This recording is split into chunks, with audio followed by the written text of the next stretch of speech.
Welcome to Uriah Heep, the Magician's Podcast. I'll be covering every studio song the band has recorded and every bonus track that I can find. Each week we'll go over a new song from the beginning to where they are currently, and as they keep adding albums, I'll keep adding shows. Let the deep dive party begin. In the magic garden, some were singing, some were dancing. Hello, Heapsters, and welcome to Uriah Heep, the Magician's Podcast. And you know what? Happy Monday. I hope that your week is off to a great start, that you're just settling in for, setting yourself up for a fantastic week to follow, and that you're all in good spirits today, because we're doing something I never thought in my life I would say we would do, or I would ever think I would ever say at all. We're covering a Bryan Adams song today. I know, you're thinking, of course we are. Well, it doesn't really, compute when you think about Bryan Adams, who's just got this sort of, even his rock stuff had like a gentle edge to it. And then you think Uriah Heep. But you know what? This really works. And I'm really excited to get into this song. I was never a huge Bryan Adams fan. He did have some songs that I really did love. The first one I can remember ever hearing from him was Cuts Like a Knife. Again, thanks to that MTV generation. I think there was another song that's not coming to mind. And then I remember Summer of '69. Great song. And, that song always just reminded me of a summer that I never had, just like being out playing ball with people and hanging out and stuff. It never really happened for me, but for some reason, the way that song comes about just brings those images into my head. I did play t-ball, if that counts, when I was like 6. Anyway, and then I remember Heaven. Heaven is such a wonderful song. Great guitar solo, really powerful musically, great lyric, great delivery. Love that song. And then, of course, Have You Ever Really Loved a Woman? I'm sure there's a couple other songs I know by him that aren't coming to mind right now. But I don't, I wasn't a huge fan to where I bought all his albums and followed his career or anything. But when a song of his would come on, I would listen to it. I wouldn't shut it off or change the station on the radio. I would indulge a little bit. And Heaven being actually really one of my favorite songs. Whenever I do compilation playlists or whatever, it always seems to wind up on there. But yeah, great artist, but I wouldn't have thought that style of music would be something that would necessarily attract a band like Uriah Heep. But that's the cool thing about music, is that it's so versatile. Things can be done so many different ways. There's a guy, I can't pronounce his name or even think of it right now, but there's a guy on YouTube who did an amazing, he does songs that you would know, but he does them in heavy metal versions. He did an incredible version of Africa by Toto. A bunch of other songs, and just really, really impressed with that guy. Leo, no, that's not right. I'll figure it out. I know I can't pronounce his last name anyway, but just look up Toto Africa cover on YouTube and you'll find it. If I can find it, I'll link it in the video. But the guy's absolutely amazing. But that's the beautiful thing about music, is that you can take one thing and say, okay, I see how this was done and put together. Now I'm going to do it my way and put my own spin on it. And I tried to do that once, and Lionel Richie said no. But anyway, we're here to talk about this wonderful song, and we will get to it in just a moment. First, as it is Monday, guys, we got some people to talk about. And, this is a really amazing week for me. I want to send out an extra special shout out to Peter Voss, who made a wonderful donation to the show on top of the money that he gives as a patron. Really super wonderful guy. He was the winner of one of the contests and actually just gifted it back. So I'm going to be doing another drawing for that here in the near future. And that very kind, it's just amazing the great people that you connect with in this business. And pretty much everybody that I've met, whether they're somebody who is a star or a legend or somebody who's just getting started to have some success in the business, has really been wonderful, except for one. But apart from that, it's amazing the community, the generosity, the connection that people have, especially when it comes to bands that they love. And that's one of the greatest things I love about doing this podcast, is connecting with you guys. You're here because you either want to learn about Uriah Heep or you want to just dig into them a little more because there's something new to check out. Whatever the reason is you're here, it's got some connection to do with the band or curiosity of the band. And it means a lot that what I'm doing here is reaching you guys. So from the bottom of my heart, thank you so much, Peter. That was very kind of you. You know, the Everyday Rocks box set is not far away from release. You know, we're about mid-August now. This is coming out late September, so it's going to be here pretty quick. The link is in the show notes. If you guys are interested in getting a copy, and you should, make sure that you get your order in. I don't know how many they're pressing. I have not heard yet, but I know I'm getting one, and I'm really excited. 7 picture discs, 7 t-shirts, you know, a wall calendar to schedule your listening of podcasts and music. And of course, you know, the lyrical phrases that you're going to get with this thing. The whole package is absolutely incredible. And I'm really looking forward to it. But seriously, if you guys want one, get your order in, because typically, you know, they only make so many of these. So grab it, because with all the amazing things that are in this particular box set, I think it's going to go pretty quick. But, you know, I don't know. I don't handle the sales side of anything, really. There's also another box set coming out called Choices. I haven't gotten a chance to dig into what that's all about. I do know that it is CDs that continue kind of along the lines of what they did with the last box set, where they had a CD from a couple of different members with their selections of what their favorite songs are, or ones that stood out to them over the course of time that you should listen to. There was Ken Hensley, Paul Newton, Mick Box, and I know that there's some extended ones for this box set. It's what it's all about. So I will grab the link and get that in the show notes as well. Check that out. All kinds of interesting things still going on, you know, and boy, it's got to be tough for bands right now. Some bands are starting to tour. Some bands are starting to tour internationally. We've got COVID numbers going back up again, so God only knows what's going to happen this time. Might have been too much too soon. We'll have to see. But, you know, it's got to be tough for bands because, you know, a lot of them, they don't make the money on the album sales or the song sales anymore, thanks to streaming services. They get pennies on the hundreds of dollars that they used to get. Everything's kind of changed now with that. And a lot of people don't buy the albums anymore because they get the streaming service, and a lot of them just go with that. So without being able to tour, it's pretty tough for so many bands these days that, you know, that's where their money comes from. And I think that we have this concept that, you know, musicians, especially ones that have been around as long as these guys, well, they just live on a big pile of money, and, you know, from all the residuals and all this stuff. And, you know, a lot of times that's just not true. I don't know what the situation is with the guys in Heep, have no clue. But what I can tell you is a lot of artists that I do know that have had some really good success that you would think would be in that position really aren't. You know, publishers end up owning the songs, not the bands. They still get percentages for writers' fees or performance royalties if the original recording is used. But that pie gets split up in a lot of different pieces. So, you know, it's important to support the bands that you love, guys, because they've given us so much, and it's important that we give back to them as well. So that being said, speaking of gratitude, thanks, Uriah Heep. I love you guys. I love being able to do this show. I'm so honored to be endorsed by the band to do the show. That absolutely means everything to me. I honestly wouldn't have done it otherwise, and I think that that would have been a shame.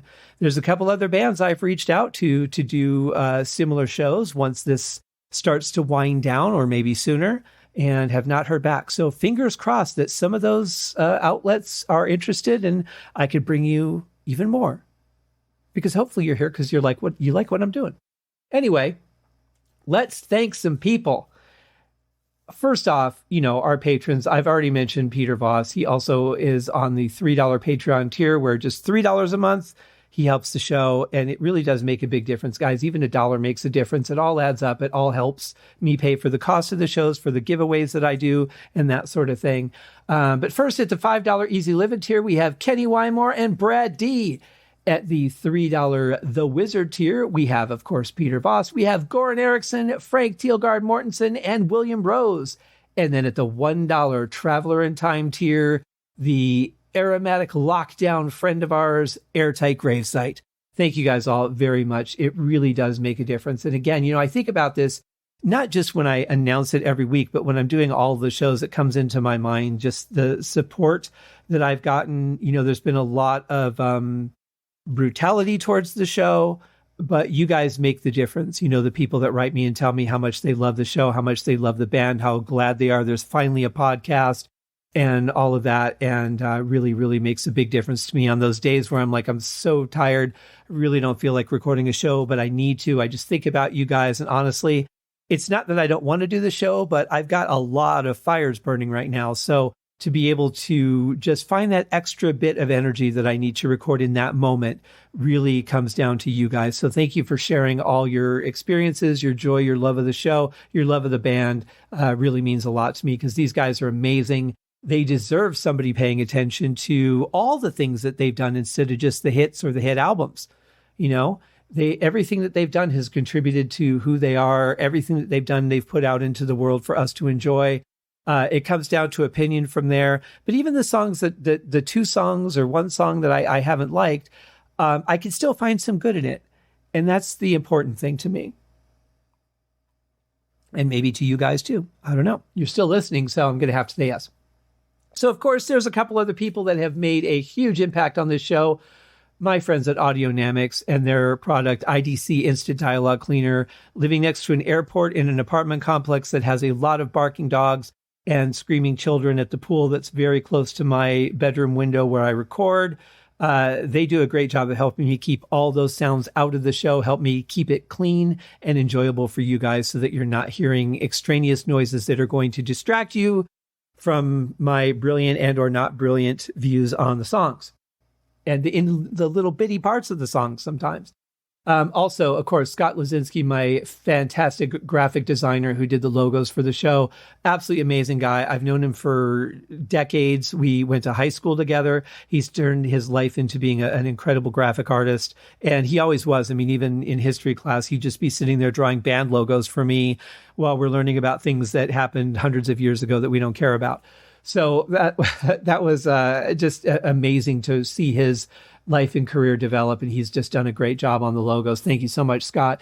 Dave White, Dave, you're amazing. Up in the wee hours of the morning, probably listening to the show as you get ready to post it on the groups. 100,000 plus on Facebook, 500,000 plus on Spotify. It's really amazing the following that this band has, and Dave does almost all of their social media as the director. So he's a busy guy, has a lot to share.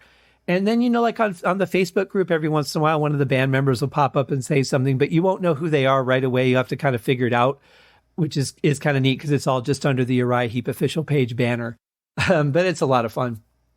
Also, thank you to everybody who has shared the show, who has left feedback, who has done any kind of ratings or reviews of the show. Every one of those helps the show get seen and makes a big difference on help getting the word out to other fans of Uriah Heep that may not be aware of the show. I have to think that there are some people out there that don't know I'm doing this, and they should.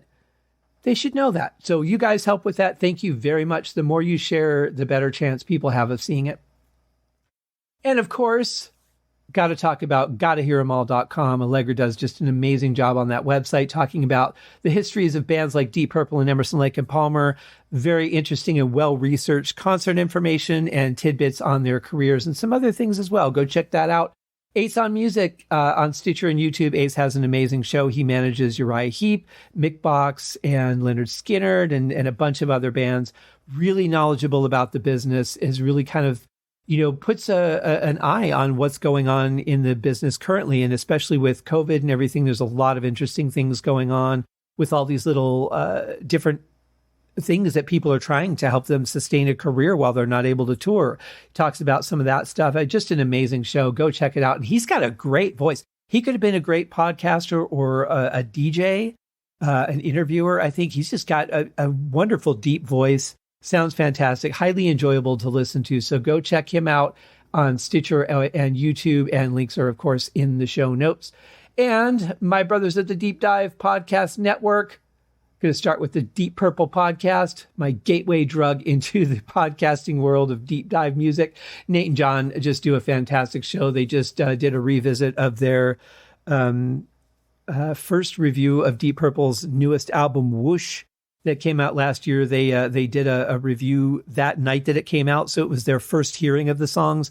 Then a year later, on the anniversary of the release, did a more experienced review. Really interesting to hear the contrast, and such a great show. They've been really creative about the kind of shows that they do to keep it going. Deep Purple only had, 21, I can't think right now, 20 or 21 studio albums. So they do an album per show. So they would have been over pretty quick, but they branch into the whole family and all kinds of stuff. Go check them out.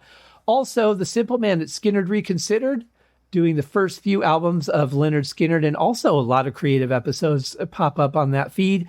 Terry T-Bone Mathley at T-Bone's Prime Cuts, Rye at Sabbath Bloody Podcast, Paul, Joe, and David at In the Lap of the Pods, and Andy and Matt at Hawk Binge, and Eric and Jonathan at Maiden A to Z. And of course, I would be remiss if I didn't give a shout out to my buddy Brandon at Metallicast. All fantastic podcasts. If you guys are interested in those bands, go check them out. If you're not interested in those bands, go check them out. You know what? Maybe you would be. You never know. So with that being said, let's talk about this show and the song that we're reviewing today. And that song is called Lonely Nights, originally by Bryan Adams. This was released on his album called You Want It, You Got It in 1981. Uriah Heep covered it in 83. And we're going to hear that right now. As also an edited version was released as a single. So they felt strong enough about it to put it out there as a single. Pretty interesting. And of course, I don't know what things were like back then. I'm sure there were a certain amount of contracts and royalty splits and all that kind of stuff because, you have to give the writer their due. You wouldn't be doing the song if they didn't write it first. So if you're going to make money on it, it's only fair that they get a piece of that. Now all that's handled by the publishers. They deal with all of that stuff. When I went to do my Lionel Richie cover, I didn't reach out to Lionel Richie. I reached out to the publishers because they're the ones that own it. Although Lionel did retain rights. So they did have to send the song to him as well. So I know he has heard my work. That's kind of weird. Anyway, here it is. Lonely Nights, cover of Bryan Adams song by, I'm sorry. You know what? I have to correct myself. I missed this. I should have said this earlier. This was actually written by Bryan Adams and Jim Vallance. So there, proper credit where credit is due, right? So that's who wrote it. And here it is, Lonely Nights, the Uriah Heep version.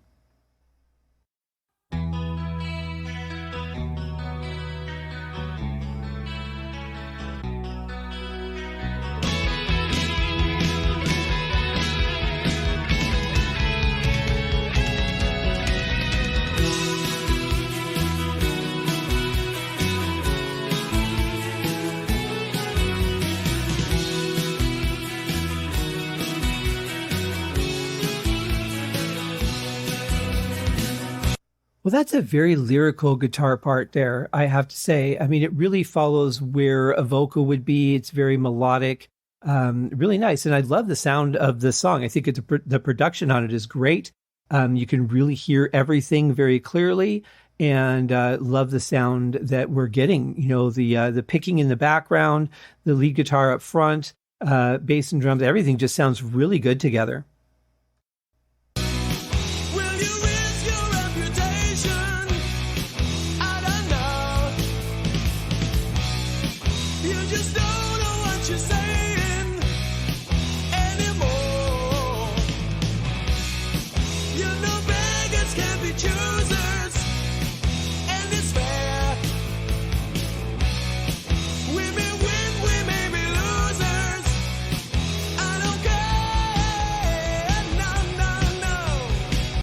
There is a really nice clarity to this, even though we've got everything panned again pretty much towards the center.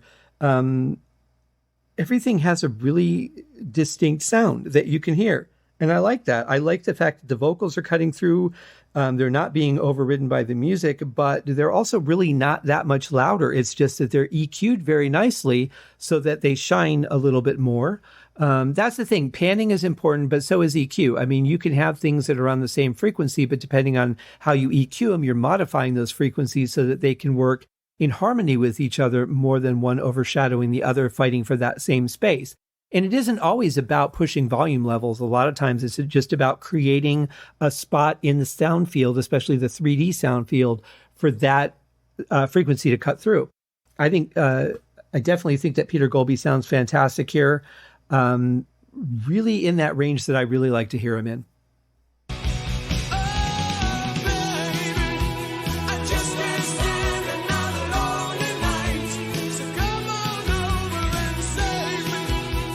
Save me from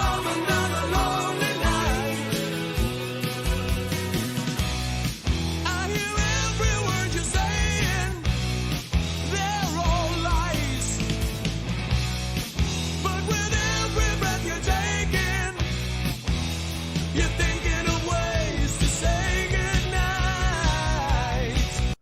I like hearing the guitars out front like that with those strong chords.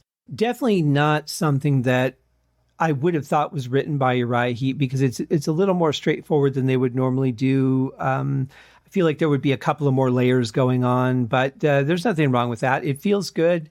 It's got a good sound to it. It moves forward. It's very precise. It feels good the way that it is. Ha! No pun intended.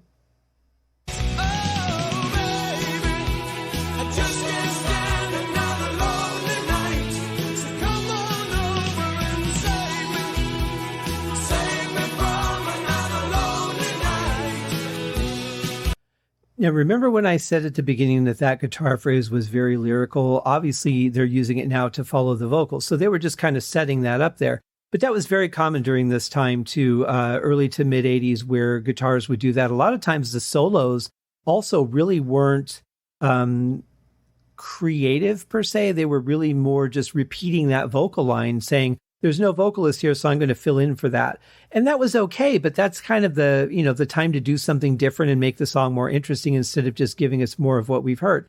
Here, in this case, he's using it in the chorus to follow. So I feel that there's a solo coming up, but right now he's not using that in just the open space where he could do something that would be a little more, a little more of a change, a typical Mick box solo, which I'm hoping we're going to get here next.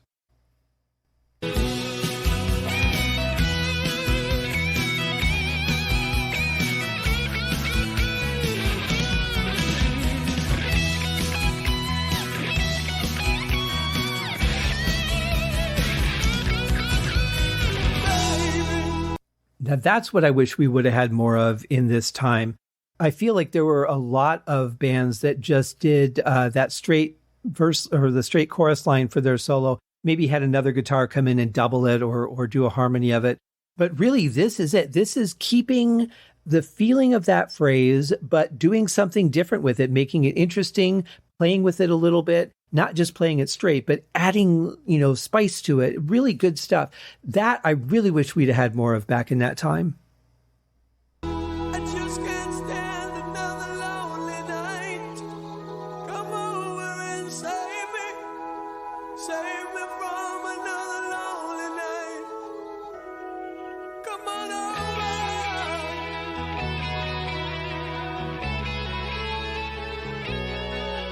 Come and save me.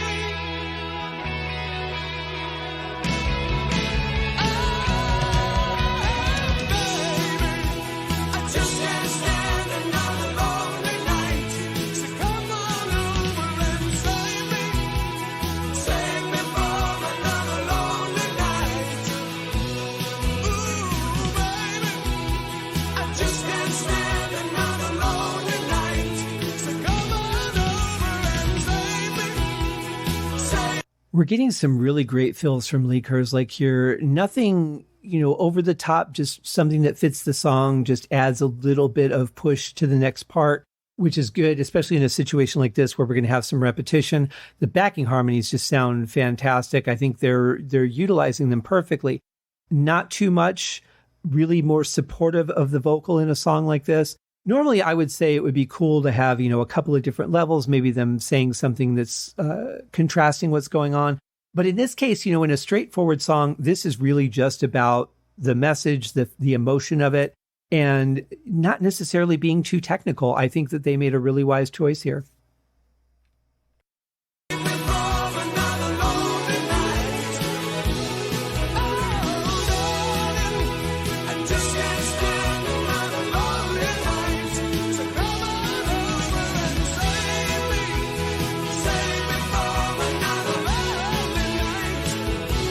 I love that transition, adding the keyboards into this pass of the chorus. But again, now that the keyboard's here, it's just a little too loud for me. It's overpowering just a little bit too much. I love the sound of it, though. I love the tone that he's chosen. I love the octaves he's playing in, but it's just a bit too loud for me and starting to overshadow the vocals just a wee bit. But it sounds good other than that. I think that was a fantastic transition. I love the addition of the louder keyboards here, because I was actually just thinking I have no idea what John Sinclair is doing. I can hear a pad sound in the background, thickening things up a little bit, but I'm not hearing any dynamics. I don't know if he's really doing any or if it's just buried in the mix. Same with the bass. Honestly, we've got a very straightforward bass on this song, which again, it's fine. You know, I think that it's a straightforward song, and sometimes straightforward playing really does the trick.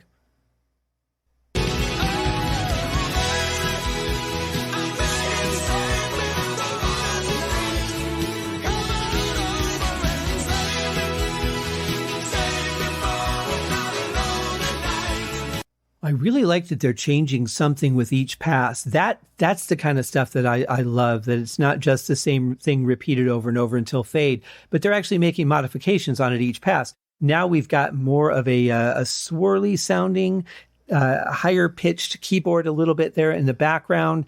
And that actually does add quite a bit. It's not in the foreground. It's not overshadowing anything. It's just filling in those little bits that were open. And I think that sounds really good.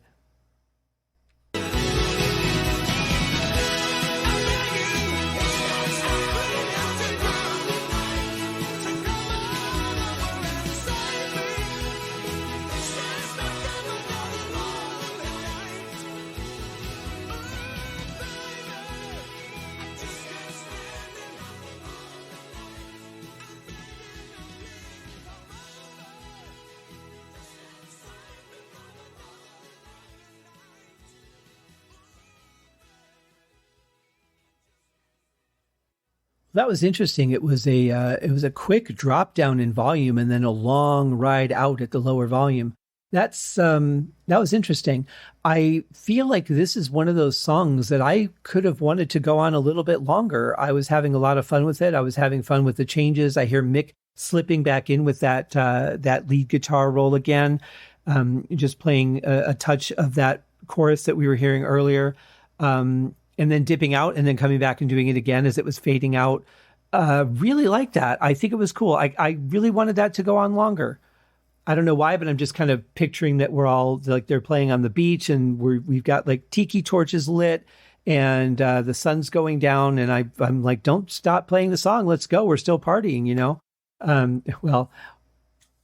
That was a good song. I like it. I think it was a good cover. I don't know the Bryan Adams song. I don't think I've ever heard it. If I have, it certainly isn't anything that's coming to mind at the moment. But I really like this cover. I think they did a great job with it. I think that they had a really good vision and they made it happen. And I'm really glad that they did, because that was very enjoyable. I will listen to that many times more to come, I'm sure. Many times. That was really good. I hope that you guys enjoyed it too. And I hope that you guys enjoyed this episode of the podcast. We'll see you tomorrow with another episode, because that's what we do Monday, Tuesday, Thursday, and Friday every week for a while to go. We still got a ways to go yet. So you guys take care. Have a great Monday. Set your week up for success. See you tomorrow, guys. Cheers. Thank you for joining me on this episode of Uriah Heep, the Magician's Podcast. If you have enjoyed this show, please consider going over to Apple Podcasts or your favorite podcast outlet, leaving a rating or a review. Be sure to subscribe to make sure that you are notified when new episodes are available. Please be sure to share this podcast with your fellow Uriah Heep enthusiasts and anyone who you think would like Uriah Heep, which should be everyone. And if you are so inclined, please feel free to contribute to the Patreon account. And if you are not a Patreon subscriber, you can also pay through the PayPal link on the website listed in the show links below. I would also like to thank Uriah Heep for their very generous support of the show. And thank you guys for listening. We'll see you in the next episode. Happy days!